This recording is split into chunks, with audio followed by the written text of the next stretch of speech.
Hi guys, before we start this week's episode of Fish, we have a few exciting announcements to make. Announcement number one is that we, No Such Thing as a Fish, are going on tour. We are going to be going around Scotland. We've got 4 dates in Scotland at the end of August and start of September. We're going to Cardiff. We're also playing a gig in London. Now, the London gig is sold out in the room, but it's also streaming online. So, effectively, if you live anywhere in the world and you're listening to this, you can access a Fish gig, especially if you live in Scotland, to a certain extent if you live in Cardiff, and also if you live anywhere else.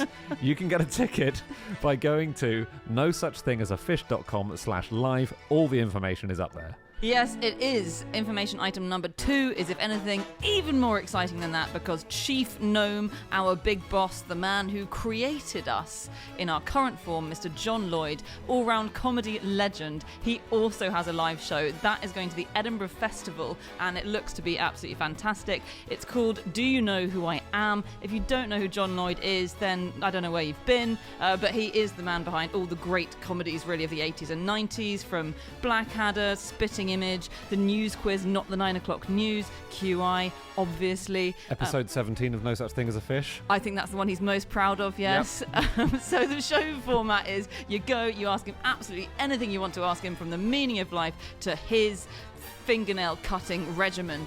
So go to the Edinburgh Fringe website and check out how to get tickets for that. It's on from the 5th to the 15th of August. And the final bit of information is that we have a special guest today on No Such Thing as a Fish. The guest is a really exciting person. He is none other than Malcolm Gladwell.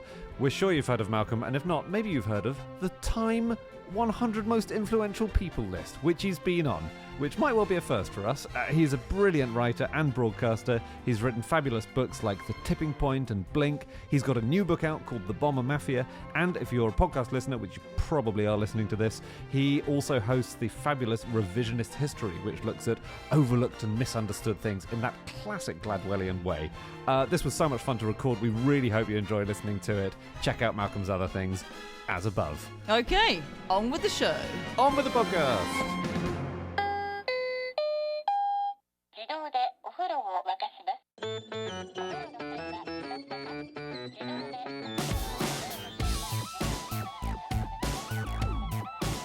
Hello and welcome to another episode of No Such Thing as a Fish, a weekly podcast coming to you from the QI offices in Covent Garden. My name is Dan Schreiber. I am sitting here with Anna Toshinsky, Andrew Hunter-Murray, and our very special guest, it's Malcolm Gladwell. And once again, we have gathered around the microphones with our 4 favorite facts from the last 7 days, and in no particular order, here we go. Starting with fact number 1, and that is Malcolm. My favorite fact is that no one has any clear idea about what growing up with a smartphone does. So I got into this because I was doing an episode of my podcast, Revisionist History, on what I called magic wand experiments. Okay. Which is the experiment you would do if you could wave a magic wand, right? Because suspend all laws of nature and practical and ethical. So I called up this friend of mine, and I said, who is a psychologist, and I said, what's your magic wand? And he said, oh, I want to divide, let's say, 1,000 or 2,000 children at birth, and group one gets a BlackBerry for the first 25 years of their life. Actually, he wanted to do for the first 50 years. And group 2 gets an iPhone. And I said, well, why would you want to do that? And he said, well, because we just don't know what an iPhone does. Which I thought I found that just an astonishing fact. It wasn't that he was invested in BlackBerries and has been very disappointed there. No, so the BlackBerry is just your phone and email. So it's clear that doesn't affect your life in any dramatic way, right? And the iPhone is all the other stuff. Well, if you go through the literature, he's like, you'll discover that there is no consensus or even understanding of what all that other stuff does to a child. So he gave me an example. Suppose we were all 6 years old, and we're sitting around a table, or 8 years old, and I say something deeply offensive to Anna. Anna, that happens a lot here, actually. Anna has many options. She can express her displeasure directly to me in one form or another. Yell at me, cut me down sarcastically, punch me, ignore me. All very enticing. You've met Anna before, I think. Yeah. I got a sense. And all of these are deeply effective ways of educating me about the consequences of my actions. Now, suppose me and Anna are on our iPhones, and I say the exact same thing, only it's a text. Yes. So the only way Anna can respond now is with another text. So she used to have an enormous repertoire of potentially powerful and instructive responses to my provocation. Yeah. Now all she has is a text. So let's replace the enormous repertoire of powerfully instructive responses over the course of 25 years just with texts. The question is, what happens to Malcolm? Does Malcolm... Do I just become oblivious? Do I just keep being offensive? Do I never learn the consequences of my actions? Yes, right. If I accompany my text with some really angry emojis, Or a I GIF. think it might really hit home. But nothing is as instructive as the things I mentioned. Now, it may be that it doesn't matter. It also may be that it's hugely consequential. Yeah. We have no idea. Right. When will we find out? Is it going to be like a future presidential election where they're simply on their phones texting each other at the podiums? Like, is it going to be decades before any kind of research can come out about Well, this? you have to study it. Feels like we must know a bit. Like we've had 10 years. Surely there's someone I can text to look into this. There's no control. I think that's the... There's no control. Yeah, and that's the There's no problem. control. Yeah. We do know. So we know some things that are worrisome. We know that levels of depression and mental illness are higher among adolescents now than they've ever been in measured history.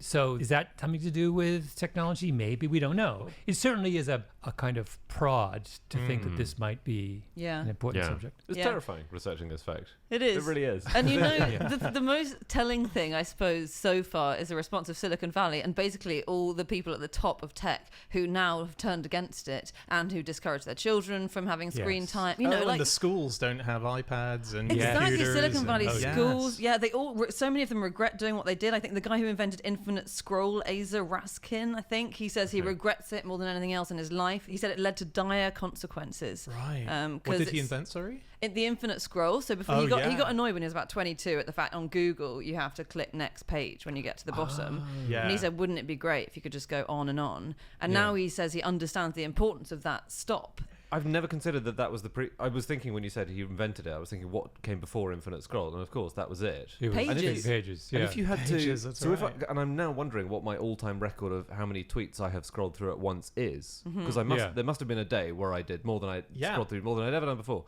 But if I had to click at the end of 10 tweets, I would make a conscious choice. Yes. You want to see another 10 of these? So on his tombstone, that he, let's make scrolling finite again. Is how he summed up.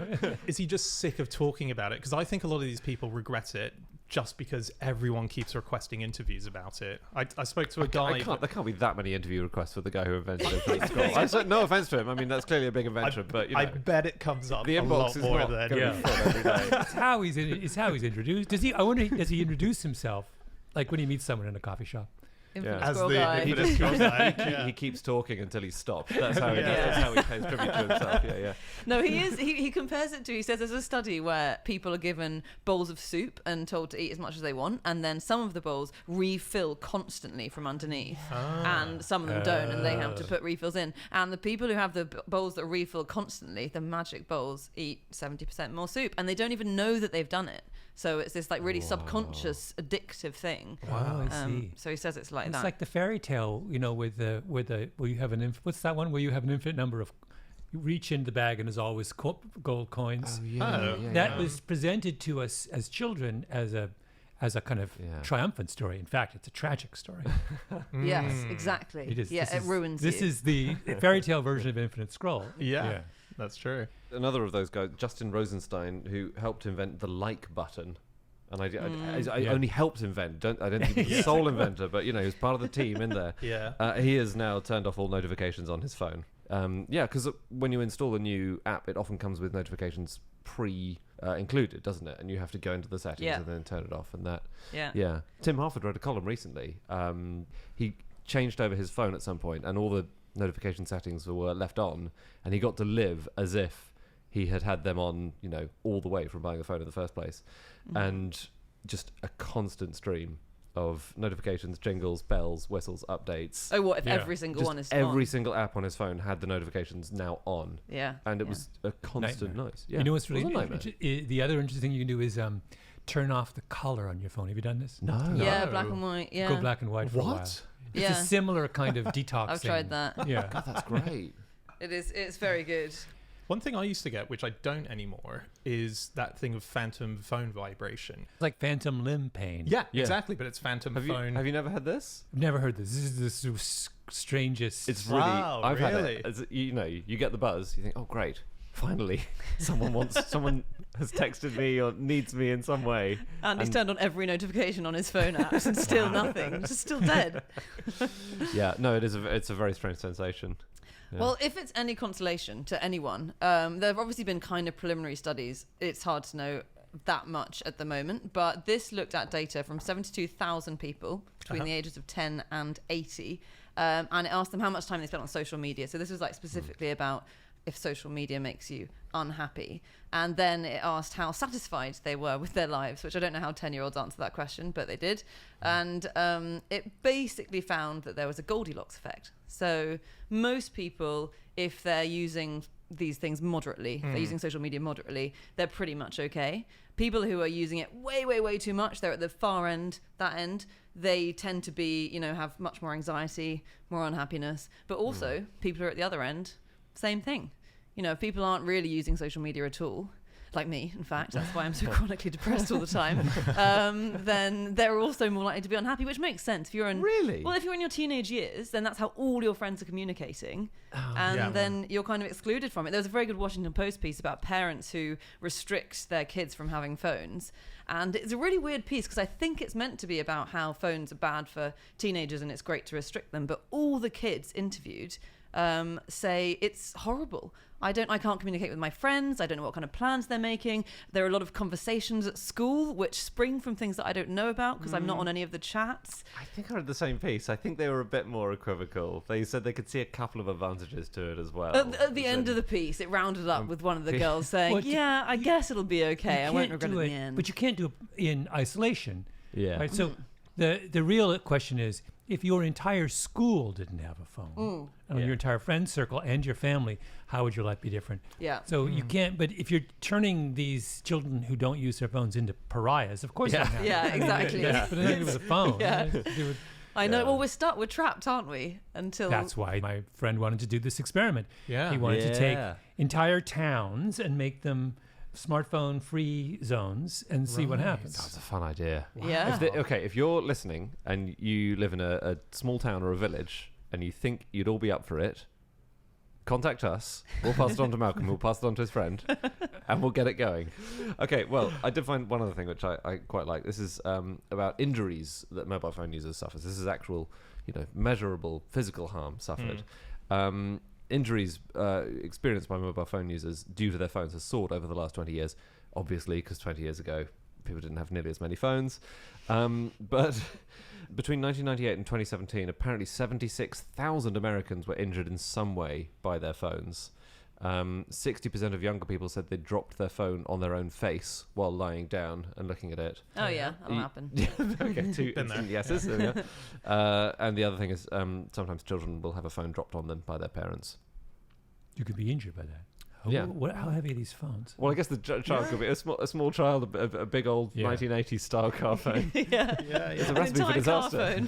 phone. Okay, maybe not that. Yeah. But it's there's peril there. Were that's all I'm there saying. injuries in earlier generations from books being dropped on children's heads? I mean, I need a control here. Printing presses. Big fat Grimm's fairy tales. Yeah, absolutely. Yeah. Dropped on a 3-year-old's head.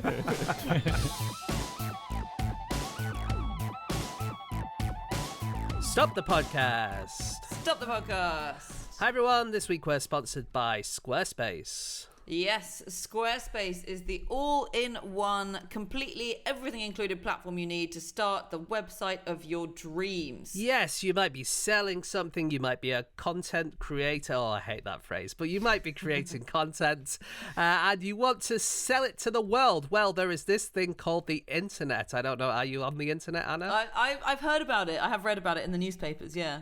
Well, it's like a newspaper, only everything's there. The whole world is there. And your business or your content creation stuff could be there as well by using Squarespace. And they have some amazing features. They have member areas, so you can go to a special place and tell people about your content.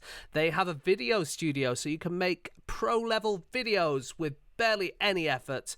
They have email campaigning where you can send out emails to all of your members, all sorts of stuff they have. They do. It's got everything you need to get started on this internet thing and display your passion to the world, whether that's a passion for squares or spaces or anything else in between. So do sign up to Squarespace now. Head to squarespace.com/fish and you'll get a free trial. And when you're ready to launch, use the offer code FISH to save 10% off your first purchase of a website or domain. That's right. Go to squarespace.com/fish for that free trial. And when you're ready to launch, use the offer code FISH and you will save 10% off your first purchase.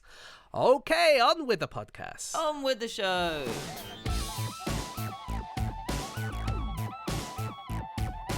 Okay, it is time for fact number 2, and that is Andy. My fact is that in 1931, the USA launched an aircraft carrier which itself could fly. Great stuff. Thank Was you. it transported inside another bigger flying aircraft carrier? Oh, wow, like a Russian doll. Sadly, Yeah. it was not. That's a no, shame. that was a more Soviet thing, the Matryoshka Yeah, of aircraft course. carrier, which Yeah. did, so this was an airship which the US Navy launched in 1931. It was called the USS Akron, and it was an airship, so that's a ship with a rigid frame, so blimps. It's like the Hindenburg, if you were picturing it slightly, right? Yeah, it's an airship. Yeah, Yeah. much like. I was Yeah. sorry when Yeah. you went for the description. I was No, just you're cutting right, out the big middleman there. Yeah. Oh, I should also say where I got this fact. I've been listening to a podcast called Black Box Down, which is great. It's all about aviation mishaps and catastrophes and everything in between. And so the Akron was this airship, and it was enormous, and it launched in 1931, crashed in 1933. And the main selling feature of it, the thing the Navy were interested in, was that it was designed to be able to carry small fighter planes.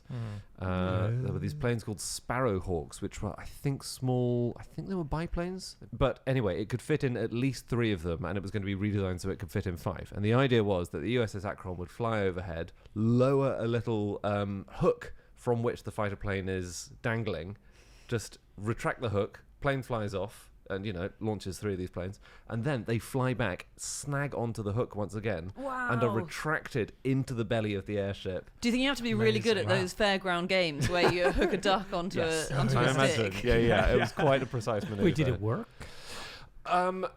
So it worked that it could deploy these planes. I think the hook facility did work, but there's a reason we're not using all these now, basically, which is that the airships obviously went very far out of fashion. This lasted 2 years before it crashed, and it killed over 70 people, including one of the main advocates for airship development and expansion. So, But it was the It was a airship bit that doomed- didn't work. We all know, the airships had a bit of a rough ride, but the Yeah. actual aircraft carrier element was quite good. yeah, That's Cool. amazing. I mean, it That's worked. incredible. I'm struck by the fact that the chief proponent for airships dies in the destruction of the airship as a Yeah. kind of model for dealing with bad inventors. It's the captain goes down with the ship model of Yes. Yeah, it is. yeah, it really was. Yeah. But If we only- still make ships after he dies. do. So this is a... This reminds me, there's a famous Dick Gregory joke. Oh, yeah. I'm now obsessed with Dick Gregory. Are you? I am. He's amazing. He's such an extraordinary character. He talks about when he was in the army, he lost his rifle and they charged him $85. He said, I had no idea they were going to charge me. Now I know why the captain goes down with the ship. That's great. Well, it's like the Segway guy, isn't it? Yeah. That's the modern day. The guy who invented the Segway went over a cliff on his Segway, yeah. didn't he? Sorry, I thought. Well, was it the inventor or the head of one of the big Segway companies? Head of I one of think- the I don't think it was companies, the actual inventor. Oh, was Yeah. it not? Oh, yeah, I always thought it was. God, the I inventor as well. was mishearing the word Segway. I really thought you were going to say that we had an inventor of the Segway, the conversational, Conversational Segway. Segway. Yeah. Who- Shakespeare, actually. who died halfway through trying to change the topic. Yeah. He was impaled on a tangent. So just one other thing about the Akron. One of the other features it had, and it wasn't unique to it, this was actually a thing that had been invented a couple of decades before on other airships. It had a spy basket. I don't know if you guys read about this, but it's an observation basket that hangs beneath the body of the airship. And the principle was, as you're flying your airship, you want to be observing the ground, but discreetly. Airships are obviously huge. So the idea was you'd hide the airship in a cloud, lower the spy basket on a cable, for several hundred meters in some cases, and there is someone sitting in the spy basket who watches the ground, can radio back up, tell the airship itself where to go, or whether they're nearing the target or whatever. Fun. And the Acron had one of these, and it was a disaster. It was tested once with sandbags in it instead of a person, but Well, no wonder it was a disaster. What can sandbags tell you? It was so unstable, this little observation basket, that it started swaying in the wind on this great long cable. Right. It swayed so much that it swayed up to the equator level of the entire airship. Oh my God. So, thank God no one was actually in it. 'Cause it was Oh, that would be fun. That would be like that ride at theme parks on the boat. the the pirate ship. Absolutely, yeah. It would have really, really I'm more fascinated that they were hiding in clouds. Because what is the speed of a cloud? Like, you'd have to maintain the speed, right? So you don't pop out on the other side. And also go with the cloud, as in you have to, the cloud might not be flying towards your bombing target. Exactly. Well, we had to bomb somewhere different today. Yeah. Clouds again, It only works in over cloudy areas too, right? So you're limited true, on a clear to day. military operations in Northern Europe, in parts of the Here's the thing, though. Manchester. You really can't do the south of England that much. Why not just disguise the blimp as a cloud? Why not just much put better idea. fluff Yeah. all What, attach over some it? cotton wool? Yeah, cotton wool. Candyfloss. And then there's your fairground ride. Great idea. This brings up, speaking of impaling myself on a tangent, why do the internet people call the place where they store all your most valuable knowledge and data the cloud? Yeah. Of all of the metaphors, this is the worst. Oh, you're right. Yes. A cloud is a flighty thing. Planes fly through them all the time. Clouds are routinely violated by any other thing in the air. They're totally ephemeral. They are totally ephemeral. That's the thing that we're going to call it a cloud. They're all around the table. They're saying, what's the metaphor we want for the safe place we put your data? The one somebody says, A bank? No. someone says, Scott, who now regrets that? Yeah. Who is now among the group? Who's like, Yeah. oh God, I called it the cloud. He's giving interviews. Should have called it the paper bag like I wanted to. Not the vault. It's unbelievable. You're so right. They're flimsy. They've got negative connotations. They're very temporary. No one likes them. No one said, thank God it's a cloudy day. I was looking a bit at military planes generally, and sort of air squadrons, and I don't think we've talked about the Soviet night witches ever on this show. Okay. But No, I don't think so. do you guys know about these? They were a all-female air squadron in World War II, and they, I think it was one woman that's who, right. sort of pitched to the Soviet government and said, look, let us fly some planes. They flew these incredibly light planes, so they were made to fly very, very low, so it's quite dangerous. They were made of just plywood and canvas. They had to be so light, so they couldn't have any armor, they couldn't have any parachutes, anything like that. These women literally just took a map and a compass up in these planes, and the key, and the reason they had to be so light, was because they could stall, I think, quite a long way from their target and sort of drift close to the target, which meant that they were very quiet. Wow. Yeah. But what are they? Are they fighter planes? Are they bomber planes? Bomber planes, yeah. Couldn't be a bomber plane if they're incredibly light. Yeah, I mean, it's not letting them have a There's a limit to parachute, how but they're much- also. You're right. They Sorry. did carry bombs, so there was some weight. The parachute, I'm afraid, is just going to Very tip us light. over the edge. Very light bombs. Could you have one bomb fewer and give me a parachute? Would that be Bombs that's all made of possible? feathers and completely harmless bombs, actually. Wow. I know they dropped 23,000 tons of bombs in the war. Goodness. But the weird thing is, they're named the Night Witches. Yeah. As far as I can tell, and all the sources, even back to the time, say this, that they were named the Night Witches by the Germans, the Nackte Hexen. And Lovely. apparently they named them that because of the sound they made. Because they were so quiet, they just sounded whooshing like a broomstick. So apparently we are to believe that they weren't actually called the Night Witches because of their gender. That's complete coincidence. Isn't that weird? Come That on, is that's like when Jay-Z said in 99 Problems that a bitch ain't one was about his dog. Like, it's Not familiar Did he with that. claim that? well, I got 99 problems. No, with I know the line, Yeah. but I just haven't. I He haven't came heard out that. and said, "No, it's not about women. It's about my dog." Sure, Sure. Jay-Z. Right. Sure, I Jay-Z. I guess the difference between Jay-Z and the Nazis here is that it does make sense because the Nazis couldn't see into the plane. So how would they have known that there were women flying them? Oh, the Nazis call them night witches. Yeah, they named them Oh, I for the see, sound because they they made come in. swooping Yeah, over. And they had to wear. They also must have been so uncomfortable. They had to wear men's clothes because they didn't have any sort of pilot clothes for women. Apparently, they tore up their bedding and stuffed it into the shoes they wore so they would fit. What? Oh wow. Yeah, sounds What's- like. I mean, it's hard enough driving a car in Wellington boots, but Well, firstly, okay, we have to ask about that because you know, if you're trying to drive a sensitive instrument in not very comfortable shoes, I'm surprised I managed to get anything done. True. Anna, when did you last drive your Wait. car in wellies? Because I feel like Wait, I love it. The one detail in the story that you're drawn to is the fact that they didn't have comfortable shoes. I would imagine in the list of problems these women have, flying over enemy territory, low to the Shoes are too ground, big. in flimsy canvas airplanes, the size of their Chance of being killed gruesomely, first problem. Big shoe, second problem. I think I don't actually do understand that because you know when you're meant to have a bigger problem, but you can only focus on the fact you've got a stone in your shoe or something, and that then dominates your attention. I'm very familiar with the sense of having much bigger problems, but actually only able to focus on the fact this one little thing is wrong as a distraction method. When I was doing the Borrow Mafia, the book that I'm, one of the things that I was struck by all over again is what these pilots went through in the Second World War. It's just, in retrospect, completely unbelievable what we asked them to do. Like, so what do you mean, the danger or the danger? discomfort? But don't just set the Shoes they had to wear.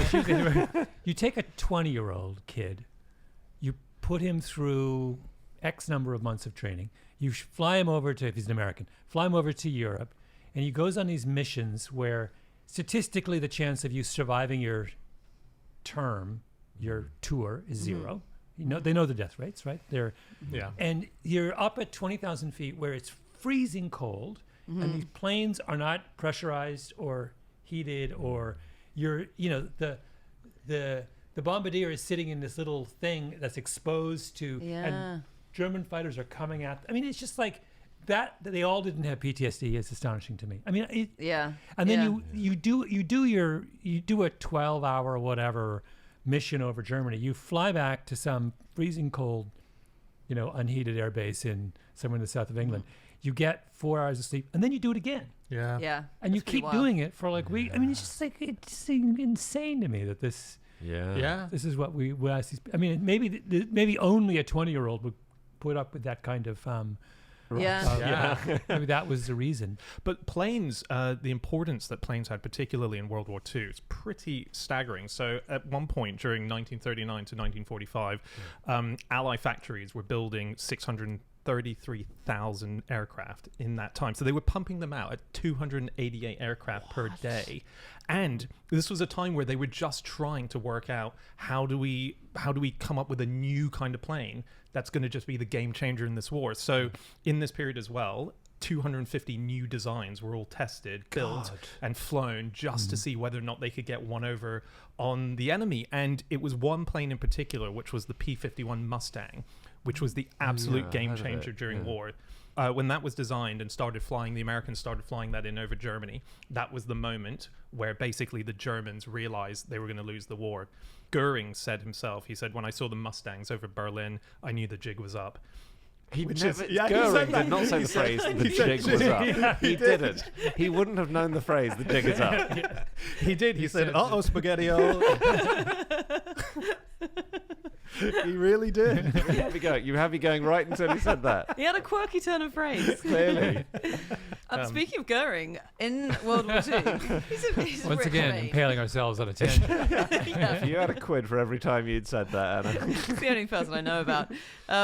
One of the RAF raids in World War II was specifically for the intention of interrupting one of his speeches. So it wasn't necessary to do any bombing or anything. This is in 1943, and it was a huge speech in Berlin to commemorate 10 years of Hitler being in power.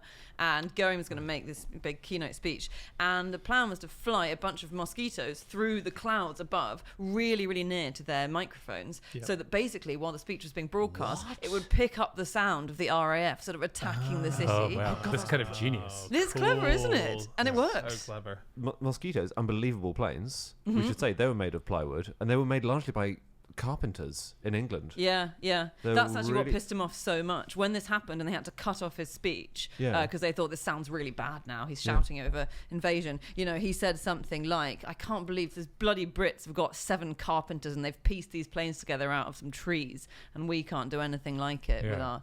But Did he say anything about the jig and where he thought it might be? Once again, the jig is up. it's like a Scooby-Doo film. Stop trying to make this jig work. I read this other thing as well, just going back to psychology of the pilots that were being used. There was a series of spy planes. This is in the 60s, so this is a bit later. The Blackbird, which we've spoken about before on the show, and the A-12. These were all like high-flying spy planes that they really didn't tell many people about. And there's a rumor that went around, which quite a few historians have substantiated and said was true, is that during the interview process, they would only hire pilots who were married so that they had a reason to come back, because they'd had a bunch of defectors at this point.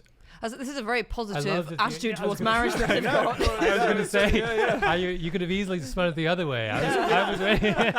Exactly. Okay, it is time for fact number 3, and that is my fact. My fact this week is that there is a marathon in New York that takes so long to complete, runners can go through up to 20 pairs of shoes while they're trying to run it. And they're all too big for them, aren't they? They are. Stuffed with All bedding. they can think about, yeah. This is an amazing thing. And Malcolm, you're a New Yorker, so I wonder if you had ever heard of this. I have. Yeah. And you're a runner, And a aren't runner. you? And a runner. So the Yes. SelfTranscendence 3,100 mile race. It's a race that goes around a single block in New York.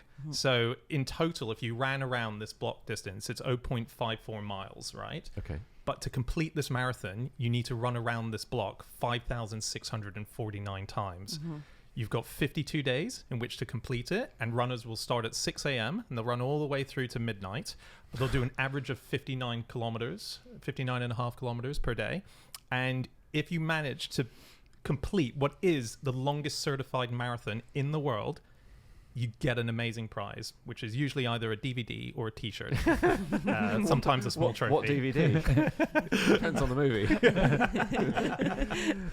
Yeah, this is incredible. Malcolm, have you ever Been tempted to do that? Yeah. Is that your question? have you been to the route? Because it's just one block in New York City. It's in so Queens, I think. It is in Queens, Yes, yeah. that's right. Okay. A lot of strange things happen in Queens. That chief among them.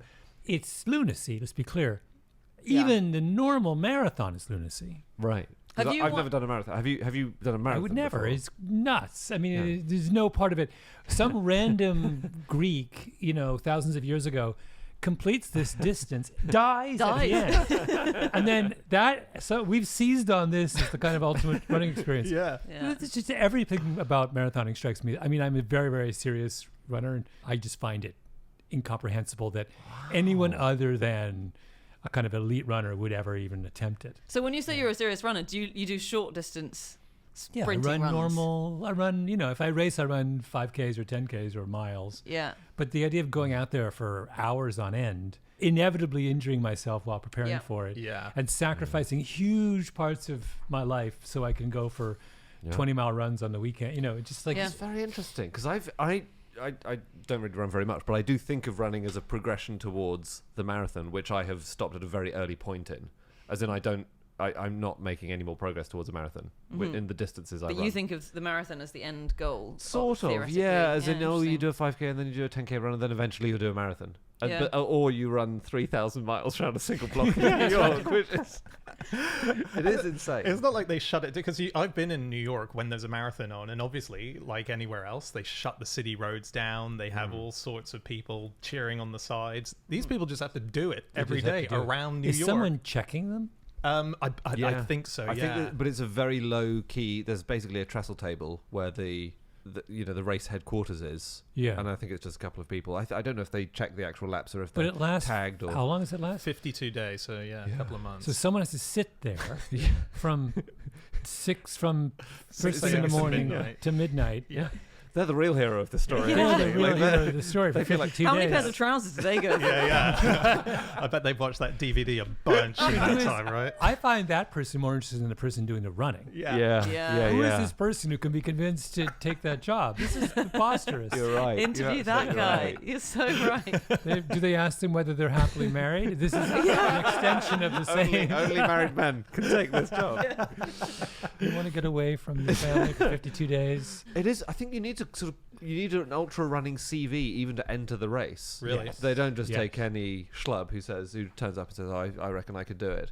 Because I can easily see if I was ever a good enough runner to even consider entering this, I can see it getting a bit later. You know, like you miss a day, you think, oh, I'll catch up later. It's fine. I've got 50 days to do it. How hard can it be to just, Yeah. My running friends and I have something we call the Kipchoge number. Kipchoge being the world's greatest marathoner. The Kipchoge number is how long you could run with Kipchoge if Kipchoge was running at world record pace. Oh, cool. Right.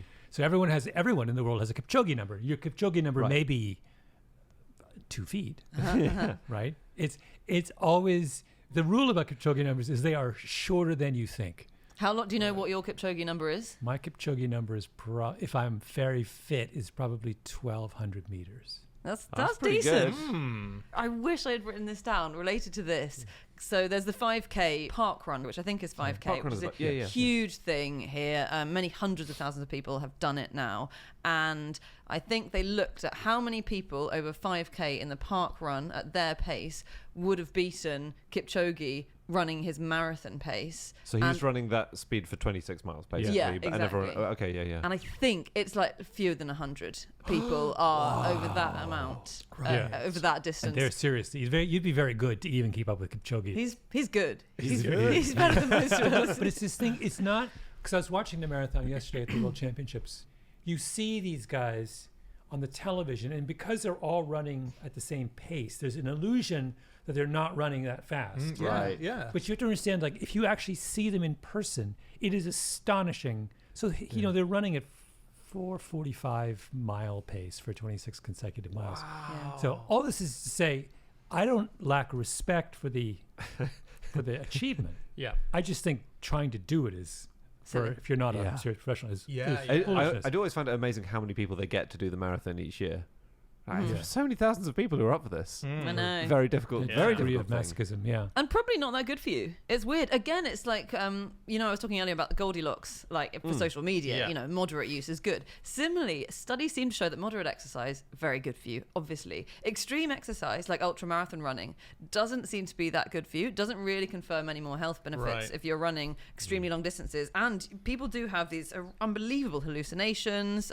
They often collapse. I think there Is was... this standard marathons you're talking about? Or? Usually more like ultramarathons. Oh, okay, yeah. So there was Jasmine Paris. Do you remember? She is a champion fell runner, and she won the 2019 Montaigne Spy Race, which is a big up and down kind of mountains ultramarathon. And she saw lots of hallucinations, and still managed to win it, and was expressing breast milk along the way. I think. This is Really? it's 268 miles, and she had a newborn baby. Where was the baby? As in... The baby was being run alongside her by her partner, In a who sidecar. actually deserves more credit. yeah. That's amazing. We should say about this race is called the what is it called the Self-Transcendence. Self-transcendent. There's your tip-off right there. yeah. Yeah. Don't transcend yourself. Don't do it. So we should say the guy who Oh yes. it's founded in his name. Yeah. Sri Chinmoy. Yeah. Yeah. So he was a He's a guru. guru. He's a guru, yeah. There are Sri Chinmoy races around the world. Yeah. Yeah. And but he was extraordinary. Yeah. As in, you read a bit about his life story. So he expressed self-transcendence through fitness, and as a result, did all these amazing feats. He lifted extraordinary weights and Planes. He lifted planes, supposedly. I know. I can see footage. He was of the him. original aircraft carrier. He wasn't was. he? But his really the funniest thing he did was called lifting up the world with a oneness heart. Okay, that's what it was called. He went around the world bench pressing significant people who'd contributed to human history. So he lifted 8,000 people around the world. He lifted Nelson Mandela, Wow. Desmond Tutu, Billie Jean King, and then it goes a bit like the list. Susan Sarandon, Oh, come on. That's a good... Yeah, Eddie big Murphy. name. Eddie Murphy, Eddie Murphy. Yoko Ono. Ravi Shankar, several heads of state, Richard Gere. Sting.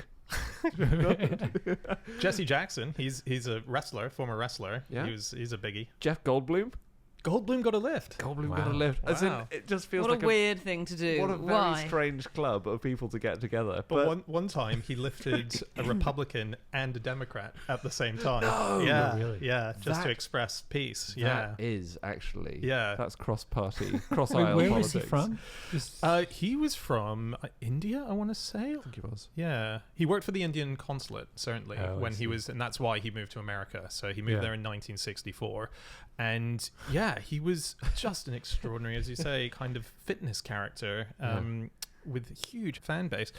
Can I just quickly mention, I saw a photo of you, a sort of a younger college version of you doing a run on your blog, and you were doing an attempt at the 4-minute mile, basically, or at Yeah. least you were running a mile, and you got a number that was close to it. It was high school, early days of high school, and it was I was running the 1,500 meters, yes, but I was nowhere close to a 4-minute mile, which is a grown-up activity. I think I ran 4:0 something 1,500 meters. Oh, really? Very different. But that's still, you got 4:0 something 4:05. Yeah, in the 1,500 meters. yeah I was 14. Yeah. That's pretty quick. I peaked as a runner at 14. Which amazes me to this day when I think of the idea that there was something I could do at 14 which I can't do, which I could do better than at any other point in my life. It's just Yeah. it's kind Yeah. of strange Funny, to think yeah. about. If only that. someone had told you then, so you could really appreciate it. Or stop. Or someone will give up. Yeah. That's right. Yeah. We've never mentioned Cliff Young. Cliff Young. You must know Cliff, Australian hero Cliff Young. Never heard of him. So he ran the Sydney to Melbourne Ultramarathon in its inaugural year, which was 1983. Sydney to Melbourne. Yep, it's 875 kilometres. Wow. And we it ran. we traveled that journey and we flew. So We you did. know. Well, we had to get from one tour date to the other quite quickly, so it wouldn't have been practical yes. actually for us to run it. Otherwise, we would have. But anyway, so 1983, it's inaugurated. The world's top runners go and say they'll try doing this run. They've all got the training plan. They've tried running those distances before. And basically, all the pros have established that you run 18 hours a day and you sleep for 6 hours a day. And you'll do it in, I think, 5, 6, 7 days, depending on how fast you go. And so they all turn up. And this guy turns up who's a 61-year-old farmer called Cliff Young. And he's wearing his Wellington boots and he's wearing like farming overalls.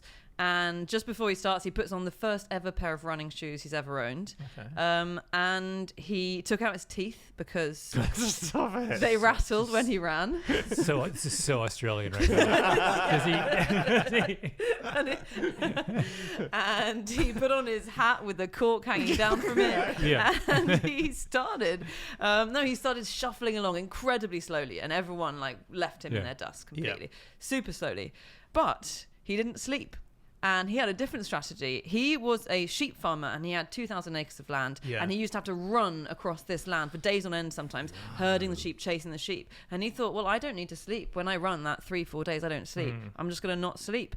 And eventually, day 2, day 3, started overtaking them all. Overtaking them all. Are you sure you're not just telling us the hare and the This tortoise is story? This is all reading a bit Aesop. This is all yeah. this whole. Cliff Young, the tortoise, the pet tortoise. I've written the wrong thing down. No, it was incredible. Wait, does he win? He wins the race. He beats the nearest competitor by 10 hours. Wow. He's way, way, way ahead. 61 years old. And now everyone does it his way. By sort of sleeping maybe 1 hour a night and shuffling. So Okay. He's use like, you know what hard he's like? energy. He's like, do you remember David Birkhoff? No. David Birkhoff is the Who's that? Cliff Young of the backstroke. Oh, Oh, really? yeah. So you're in the backstroke, you jump off, you dive into the water, and then you surface and you Yeah. go, voo, voo, voo, voo, right? Yeah. Birkhoff realizes, oh, actually, it's faster to swim underwater than on top. So Birkhoff dives in, and he Yeah. doesn't surface until 2/3 of the way down. Yeah, right. And he breaks the world record, and they eventually ban Oh it. my God, it does feel But like cheating. He's Cliff Young, though. He realizes that there's a flaw Yeah. in the way people are Yeah. Hang on, can I just check about David Birkhoff? So Yeah. you said that was backstroke, right? backstroke. So are you allowed to do another stroke underwater? No. I could be wrong here. I think you do a dolphin kick. You do the dolphin kick, yeah, arms And out, then- dolphin But you're kick. allowed to be on your then- front, aren't you? But you're allowed to be on your front. You're not doing backstroke because your backstroke, No, you're on your backstroke, back. you start in the water, and you go back. Go right. back. Yeah. Oh, So he just stays underwater doing a dolphin But kick. upside down. But Sorry, upside down. I got it. I and got then it. and surfaces later. It's called the Birkhoff blast-off. That's amazing. Is that quicker? I feel like I'd be really slow at that. Why You is it clearly quicker? can- I've never understood why it's quicker. I don't know anything about swimming. Because you can't do because it with the your up and- arms, can you? The up and down maneuvering must take a lot of the speed out of your forwards Yeah. progress. Yeah. But if It's doing like the dolphins dolphin going. kick is faster than doing the backstroke, Oh, what's I the point of see. the backstroke? Yeah, Like, yeah. why- Well, backstroke kick. So yeah, we do yeah. the backstroke to move more slowly through the water? Is that what we do? Well, yeah, it's like butterfly. What's the point of that? Yeah, it's- So he basically made the sport unwatchable because you're just watching. He did, although it's a very swimming- thrilling a to swimming see pool. when he surfaces. Oh, So you're yeah. waiting. It turns it into a suspense film, yeah. right? So you watch it, and you can't see anything. It's just like the surface of the water is unruffled, and we just see these strange things going on. And all of a sudden, Birkhoff, It's not. I could Oh, I see. feel why- like Jaws. As a child, I was obsessed with Birkhoff. He's this really brilliant guy, but I just funny. keep thinking he's going to do it again. You know what I mean? Like he's an anesthesiologist, and he's going to realize, wait a minute, right? We don't have to keep them under for 5 minutes. Keep them under for 2 hours. It would be very Birkhoffian. He doesn't give you your prescription as a doctor until you're in the car park going back to your car. And then he says, take 2 of these daily. Don't you want to be inside Birkhoff's brain? Yeah, Birkhoff's brain. Yeah. Yeah. So funny. Here's what I love about Birkhoff and Cliff Young. It is that thousands of people do this thing, and it never occurs to them to tinker with Yeah. that particular. So Yeah.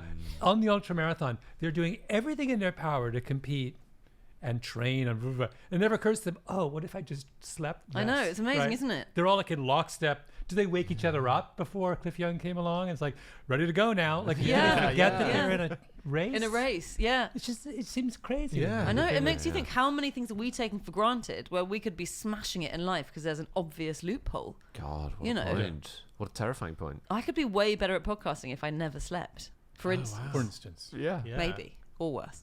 We'll tune in next week and find out how Anna's experiment went.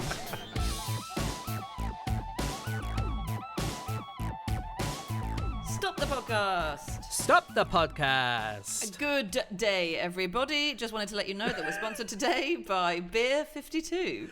Wow, you sounded like an English person who's just gone to Australia for the first time and has bought a phrase book. What? That's a good day is not an Australian phrase. Is it not good, eh? That's a completely different word. Well, either way, we're sponsored by Beer 52. Yeah, it feels like we've gone off topic very quickly here because Beer 52 have got a very exciting thing to tell you. And what is exciting is that basically I've been saving the environment all by myself this month, Anna. Have you? Wow. Thank God. I was hoping someone would. The way I've been doing that is by drinking some Beer 52. And the reason being that this month they have a Restore Our Earth case. And they partnered with a brewery in Croatia who draw attention to incredible organisations who work to tackle the climate crisis. That's right. They're working out ways in which breweries can contribute to helping out. And of course, they donate plenty of money as well. And you can order a free case of this extra special Restore Our Earth beers if you go to Beer 52, that's Beer 52, the numbers, .com/fish. You can claim your pack of 10 free beers and you'll just cover $5.95 for postage. That's right. So claim your free case of 10 beers for just the price of the postage by going to Beer 52, that's beer52.com/fish. Fair dinkum. Okay, on with the podcast. On with the show.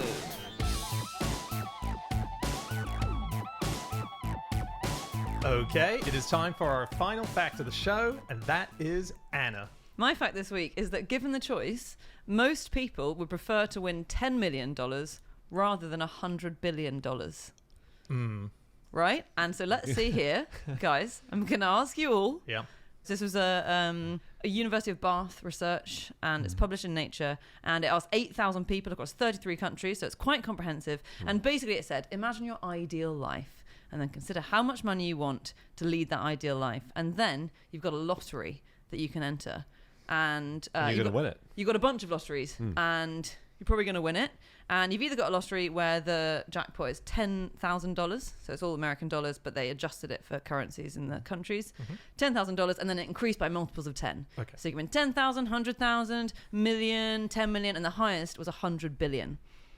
What would you guys go for? 100 billion. Okay, you're just straight up 100 bill. Yeah. Malcolm? I totally agree. 10 million. You're going to go 10 million? Really? There you go. The last thing you want to do is win $100 billion. Really? That is like a nightmare scenario. Why? Do you understand what would happen? Listen, if I had that money, I'd sue you if you ever spoke to me like that in that tone, okay? So Every single part of your life gets more complicated by 1,000%. Yeah. Right? Look at Elon Musk. He's having a great time accusing people of things and lying. You can't walk down the street. That's true. But you can't do that if you're But he's digging. famous He's regardless, digging right? his own tunnel, so he won't need to go down the street. He's He'll going to be Mars. parachuted through a vacuum tube along under the street. We can say with 100% certainty that you would be profoundly unhappy. Okay. For a variety of reasons. One of the main ones is that the proliferation of decisions that you would have to make would overwhelm you. Mm-hmm. So with money, this is the cost of wealth, right? The hidden cost of wealth is that for most people, the decision about whether to do an activity is whether I can, whether I can afford it. When you have money, all of a sudden, cans turn into wants, right? Do I want to do that? Do I want to do that is a much more complicated decision. Yeah, than a humans hate can. choice. It's too much Yeah. endless choice. So you now have every decision in your life that used to be a can has now turned into a want, right? So you are paralyzed. Right now, you're going to have lunch after this place, right? Yeah. You're not going to go and have lunch at Claridge's, are you? No. No. Why? Well, for a number of reasons. But one is you don't want to trek all the way over there. Two, there's no point to spending 80 pounds on lunch. And three, why do you want to hang out with those people, right? Those are your reasons. Okay. I have given think you you're giving down a $100 lot of billion. credit I've removed, you have a driver now. Yeah. No, not only can you go to Claridge's, you can go to the airport and get in your plane and fly to. You can have lunch in Paris if you want. Yeah. Do you want to have lunch in Paris? Yeah. Do you want? To, it goes on and on and on. It's spiraled out of control. And then you got to like. That's great. You're gonna, Malcolm. You're really gonna struggle to get Dan to give an inch. Oh, wait, on so are this. you trying to put me off it? It's a nightmare. I've picked the most kind of anodyne choice that Yeah. you would have today, where to have lunch. And now I've given you an infinite set of options just because you have 100 billion. Yeah. So you can't even.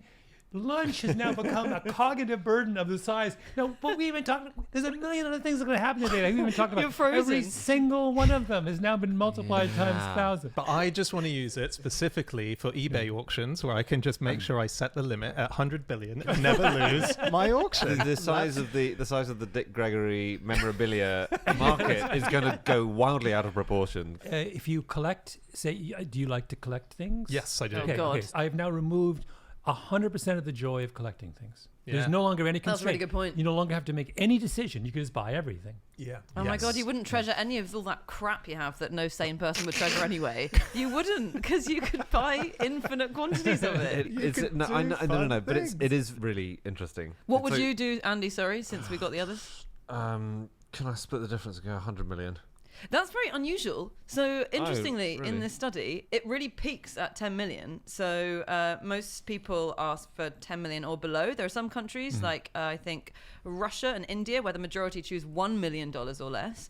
But I was looking at the graph, and it peaks at 10 million. And then there are quite a lot of people who still choose 100 billion, although not majority. So it ranges between 8% of people in China to 39% of people in Indonesia choose 100 billion. But between 10 million and 100 billion, it's hardly anyone.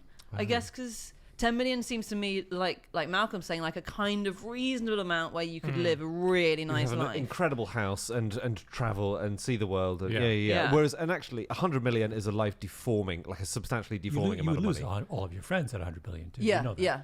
Every relationship you have. This is once again. Is this appeals Dan to you, is Dan? unfazed by the I've been trying prospect. to get out of this hellhole. A feature, Yes. not a bug. What would Anna do, by the way? What would you do? What would you do? Well, what I find is always difficult with these is that the temptation is to say, I'll have it all so that you can just give it all away. But then that's quite an arrogant, probably Western thing to think that I know better where to give money than Yep. governments or Bill Gates or whatever. But I would I'd be spend- tempted to do I would that. spend all the money traveling the world, lifting people, I chose to be significant. That's what I would do. Because with 100 billion, you can lift anyone in the world. Yeah. What you mean? Just pick at your special. I'm going to turn you into the president of East Timor or something. No. I mean literally, like Sri Chimney. I just travel around the world, Just you lifting just people. sorry, picking people up. Tribute act. Right. A Sri Chimnoid tribute. Do 8001. Yeah.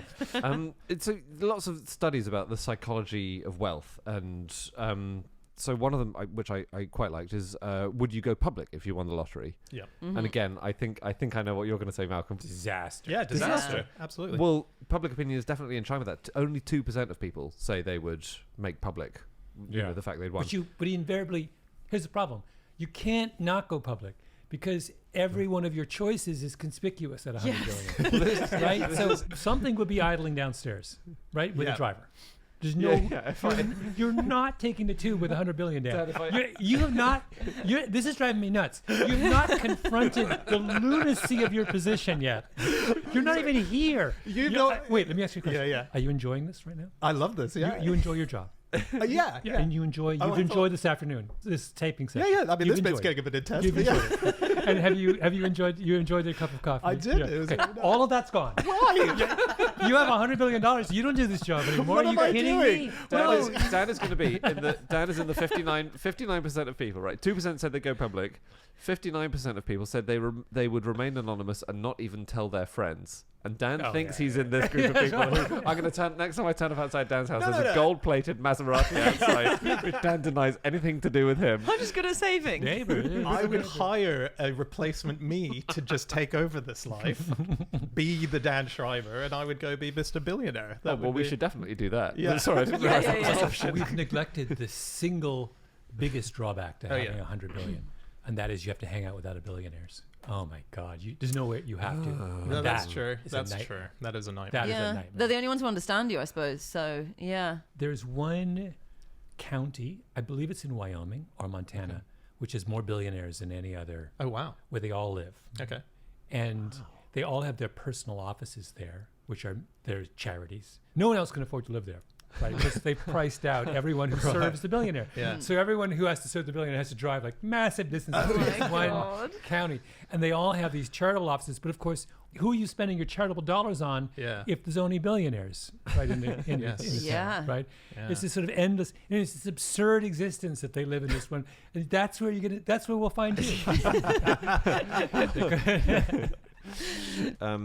This is another survey, another YouGov survey, which tests a famous rap lyric. Do you think it is or is not true that the more money you have, the more problems you have? 12% said it is true that more money, more problems. Right. 60% said it's false that more money, more problems. Well, it's U-shaped. It's not a linear relationship. It's a U-shaped relationship. Yeah, Sorry, okay. it's the Goldilocks thing. Studies tend to show, don't they, that after a certain amount of wealth, then your happiness starts to decline again. I think the global average is it's about 70,000 US dollars for like emotional well-being, and then it's 95 is that for is that income or wealth, or is this? it's income, sorry, so per annual year income, okay. salary, yes. Yeah. But in terms of like life satisfaction or life evaluation, it's about 95.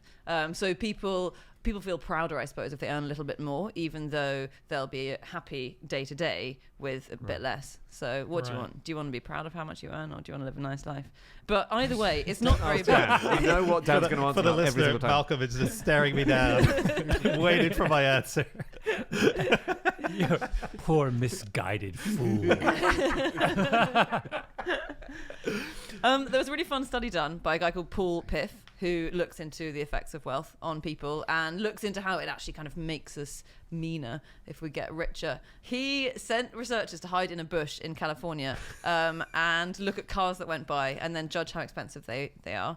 And then there's a researcher further up the road, I think, who is just crossing a zebra crossing back and forth. And in California, you legally have to stop for people to cross a zebra crossing, like here. And he clocked the types of car and then whether they stopped for the pedestrians. And in the cheapest category of car, every single car stopped to let the pedestrians across, as you're supposed to. In the most expensive category of car, how many would you think would stop and how many would drive past? How many would stop out of the most expensive category? Yeah. 60%. 60%. You're close. It was 50-50. Oh, 50% of the most expensive cars just break the law and drive straight over the zebra crossing and don't let the person cross the road. That's you, Dan. We now know who's in that car. Yeah. I don't drive, so In your fancy car. You'll have a word with your chauffeur about that afterwards. mow him down. Can I give you one more survey about how people react to wealth? Yeah. I really like this one because it's a great question to ask. If you were accidentally paid 300 times more than your monthly salary, what would you be most likely to do? Say something and return the money. Say nothing but return the money if asked. Try and immediately spend or move the money, but stay in your job. Yeah. Or take the money and leave your job. So, I mean, open season. Well, they're going to find out. They're going to find out, and then they're going to ask you to repay the money in 3 years' time when you've spent all the money, and that's the worst of all worlds. I'll give you the stats. It's amazing. 62% of people said they'd say something and return the money. Yeah. 20% of people said they'd say nothing but return the money if asked. And then we get to the real optimists. 3% of people would take the money and leave the job. They said they would try and do that. 2% of people said they would take the money, try and immediately spend or move it, and also keep their job, which I just find so optimistic that that's ever going to... 2% of people think they would get away with that. Yeah. It's nice, rosy thinking.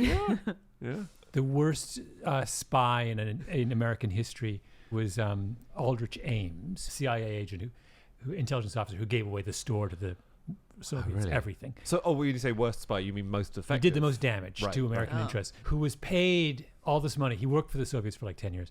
He's paid all of this money, and he starts to live it up. And he's on all of his colleagues know how much he makes. And he starts showing up. He buys a Jaguar, and his wife Oh, God. has a mink coat, and he has this fancy house, and he goes in his... And no one said it. It didn't like What? click. But So they're spies. He's option 4, in other words. Right. He's spend the job money, keep the and job. Right? And like somehow he thinks that, and he was right. No one noticed. He gets caught in the end for some other complicated reason. But the idea that he's like throwing around 20s. Wow.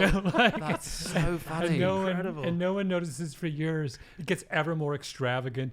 He's the only one in the parking lot of the CIA. No one has a Jaguar. They're government employees. The CIA, that's the funniest thing. It's like he started to wear these fancy European suits, and like it's the most hilarious story. Cyrillic license plate on his car. That's right. Trips into Russian accidentally all the time. His colleagues just going, I must get better at saving. I don't understand.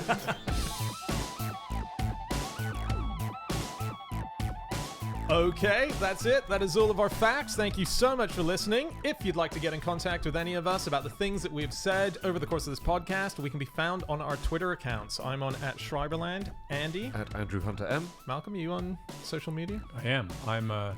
What am I? I think I'm at Gladwell, probably. At Gladwell, probably.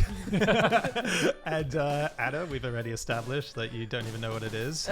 No, but I'm familiar with email. You can email podcast@qi.com. Yep, or you can go to our group account, which is @NoSuchThing, or our website, nosuchthingasafish.com. Check out all of our previous episodes. They are up there to be listened to. We'll be back again next week with another episode. We'll see you then. Goodbye.